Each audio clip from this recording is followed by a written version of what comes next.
जय सिया राम। आप सुन रहे हैं कैपिटल रेडियो अयोध्या। मैं हूं भावना राय और मैं हूं वात्सल्य राय। सभी सुनने वालों को जय सिया राम। कैपिटल रेडियो अयोध्या में आप लगातार सुन रहे हैं रामायण की कहानियां। आगे बढ़ने से पहले हम आपको बता दें कि हमेशा की तरह इस कार्यक्रम में भी आप मंदिर मुकुट मुखारविंद गोवर्धन के सेवायत कृष्णा भारद्वाज से सुनेंगे रामचरितमानस का एक अंश। रामायण का अर्थ है रामकायन, यानी भगवान श्री राम की यात्रा। ये वो यात्रा पथ है जिस पर बढ़ते हुए राजकुमार राम मर्यादा पुरुषोत्तम भगवान हो गए। पिछले अंक में हमने आपको भगवान राम के धनुष यज्ञशाला पहुंचने की कथा सुनाई। अगर आपने वो एपिसोड नहीं सुना है तो हमारे YouTube चैनल और Facebook पेज पर जाकर सुन सकते हैं। उसका लिंक भी हम डिस्क्रिप्शन बॉक्स में साझा कर रहे हैं। अब आगे की कथा। गोस्वामी तुलसीदास जी महाराज कहते हैं, समय जान गुरु आय सुपाई, लेन प्रसून चले दो भाई। सुबह भगवान राम और लक्ष्मण तैयार हुए और मुनि विश्वामित्र की आज्ञा लेकर फूल लेने के लिए चले। उन्होंने राजा जनक का सुंदर बाग देखा। नव पल्लव फल सुमन सुहाए। वहाँ पौधों और पेड़ों पर नए पल्लव फूल रहे थे। सुंदर सुंदर फूल खिले हुए थे। चातक कोकिल कीर चकोरा, कूजत बेहग नटत कलमोरा। कोयल, तोते और चकोर समेत कई सुंदर पक्षी वहाँ थे। उनकी चहचहाहट से पूरा बाग गूंज रहा था। वहाँ मोर नाच रहे थे। बाग के बीचों बीच सुंदर तालाब था। उसका पानी बिल्कुल साफ था और वहाँ सुंदर सुंदर कमल खिले हुए थे। तालाब तक पहुँचने के लिए जो सीढ़ियाँ थीं वो मणियों से बनी मालूम होती थीं। बाग तड़ागु बिलोक प्रभु, हर्षे बंधु समेत। परम रम्य आराम यहू, जो राम ही सुख देत। बाग और तालाब को देखकर प्रभु श्री राम और उनके भाई लक्ष्मण जी बहुत प्रसन्न हुए। गोस्वामी तुलसीदास जी महाराज कहते हैं कि जो प्रभु सारे संसार को सुख देने वाले हैं, उन्हें इस बाग में पहुंचकर सुख मिल रहा है। भगवान ने वहां मौजूद मालियों से पूछा और फिर पूजा के लिए फूल लेने लगे। तेही अवसर सीता तह आई, गिरिजा पूजन जननी पठाई। उसी समय सीता जी वहां आई। उनकी माता ने उन्हें पार्वती जी की पूजा के लिए भेजा था।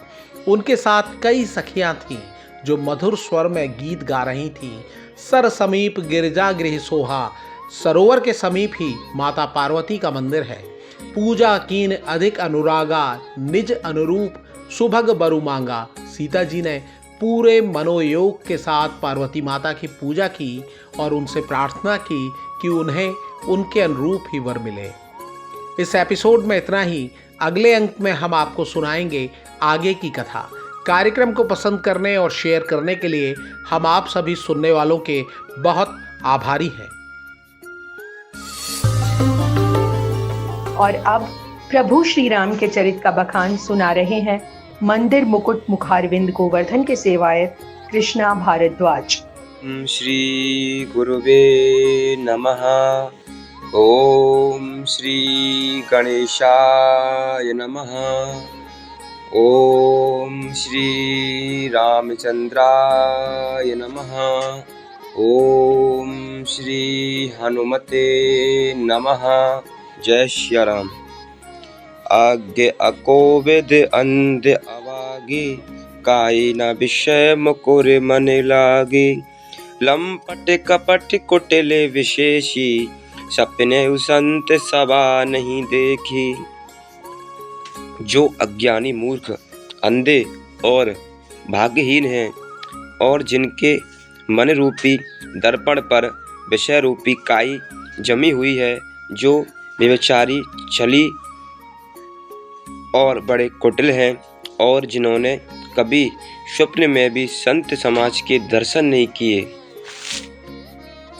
कहते वेद असम्मत बानी, जिनके सूझ लाभ नहीं हानि। मुकुर मलिन अरु नयन बिहीना, राम रूप देखई किमि दीना। और जिन्हें अपनी लाभ हानि नहीं सूझती, वे ही ऐसी वेद विरुद्ध बातें कहा करते हैं। जिनका हृदय रूपी दर्पण मैला है और जो नेत्रों से हीन है, वे बेचारे श्री रामचंद्र जी का रूप कैसे देखें। जिनके अगुन न सगुन विवेका, जल पई कल्पित बचन अनेका। हरि माया बस जगत भ्रमाई, तिन हई कहत कछु अघटित नाही। जिनको निर्गुण सगुण का कुछ भी विवेक नहीं है, जो अनेक मन गढ़ंत बातें बका करते हैं, जो श्री हरि की माया के वश में होकर जगत में जन्म मृत्यु के चक्र में भ्रमते फिरते हैं, उनके लिए कुछ भी कह डालना असंभव है। बातुल भूत बेवश मत बारे, ते नहीं बोलई बचन विचारे। जिन कृत महामोद मद पाना, तिन कर कहा कर या नहीं काना। जिन्हें वायु का रोग, सन्निपात, उन्माद आदि हो गया हो, जो भूत के बस हो गए हैं और जो नशे में चूर हैं, ऐसे लोग विचार कर वचन नहीं बोलते। जिन्होंने महामोह रूपी मदिरा पी रखी है, उनके कहने पर कान ना देना चाहिए। असे निज हृदय विचारि तजु संशय, भजु राम पद सुनु गिरिराज कुमारी। भ्रम तम रवि कर बचन मम। अपने हृदय में ऐसा विचार कर संदेह छोड़ दो और श्री रामचंद्र जी के चरणों को भजो। हे पार्वती, भ्रम रूपी अंधकार के नाश करने के लिए सूर्य की किरणों के समान मेरे वचनों को सुनो। सगुन नहीं अगुन नहीं नहीं कछु भेदा, गावई मुनि पुराण बुद्धि भेदा। अगुन अरूप अलख अज जोई, भगत प्रेम बस सगुन सो होई। सगुण और निर्गुण में कुछ भी भेद नहीं है। मुनि, पुराण, पंडित और वेद सभी ऐसा कहते हैं। जो निर्गुण, अरूप, निराकार, अलख, अव्यक्त और अजन्मा है, भई भक्तों के प्रेम वश सगुण हो जाता है। जो गुण रहित सगुण सोई कैसे, जलोहे में उपल बिलग नहीं जैसे। जासु नाम भ्रमित मेरे पतंगा, ते के में कहे बेमोह प्रसंगा। जो निर्गुण है, भाई सगुण कैसे है? जैसे जल और ओलों में भेद है, भेद नहीं, दोनों जल ही हैं। ऐसे ही निर्गुण और सगुण एक ही है। जिसका नाम भ्रम रूपी अंधकार के मिटाने के लिए सूर्य है, उसके लिए मोह का प्रसंग भी कैसे कहा जा सकता है? राम सच्चिदानंद दिनेशा, नहीं तय मोह निशाल विलेशा। सहज प्रकाश रूप भगवाना, नहीं तय पुनि विज्ञान बिहाना। श्री रामचंद्र जी सच्चिदानंद स्वरूप सूर्य हैं। वहाँ मोह रूपी रात्रि का लवलेश भी नहीं है। वे स्वभाव से ही प्रकाश रूप और षडेश्वर युक्त भगवान हैं। वहाँ तो विज्ञान रूपी प्रातः काल भी नहीं होता।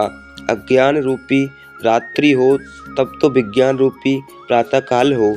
भगवान तो नित्य ज्ञान स्वरूप हैं। जय सिया राम। कैपिटल रेडियो अयोध्या के इस अंक में इतना ही। आपको ये पॉडकास्ट कैसा लगा हमें ज़रूर बताएं। अपने सुझाव और फीडबैक हमें ईमेल करें। ईमेल का पता है capitalradioayodhya@gmail.com। अगर आप ये एपिसोड अपने दोस्तों और करीबियों के साथ शेयर करते हैं तो हमें खुशी होगी। अगली मुलाकात तक जय सिया राम।